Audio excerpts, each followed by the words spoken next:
இந்திய பொருளாதாரம் நடப்பு நிகழ்வுகள் பார்க்க போகிறோம். முதல் கேள்வி, 2024 to 25ஆம் நிதியாண்டில் தமிழ்நாட்டின் வளர்ச்சி விகிதம் எத்தனை சதவீதமாக அதிகரித்துள்ளது?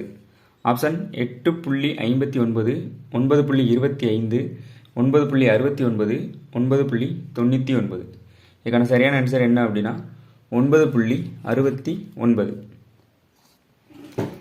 அடுத்து இரண்டாவது கேள்வி, நாட்டின் மின்னணு சாதனங்கள் ஏற்றுமதியில் எந்த மாநிலம் முதல் இடத்தில் உள்ளது? தமிழ்நாடு, ஆந்திரா, குஜராத், கர்நாடகா. இதில் எது சரி அப்படின்னா தமிழ்நாடு. மூணாவது கேள்வி, 2047இல் உலகின் மிகப்பெரிய பொருளாதாரமாக இந்தியா உருவெடுக்க சராசரியாக எத்தனை சதவீதம் வளர்ச்சி தேவை? ஆப்ஷன் 6.8%, 7.5%, 7.8%, 8.2%. இதுக்கான சரியான ஆன்சர் என்ன அப்படின்னா 7.8%. உங்களுக்கான ஒரு கேள்வி, உலகளாவிய வாகன ஏற்றுமதியில் நம்ம இந்தியா எத்தனையாவது இடத்தில் இருக்குது அப்படிங்கிறத ஆன்சர் தெரிஞ்சது அப்படின்னா கமெண்டில் சொல்லுங்கள்.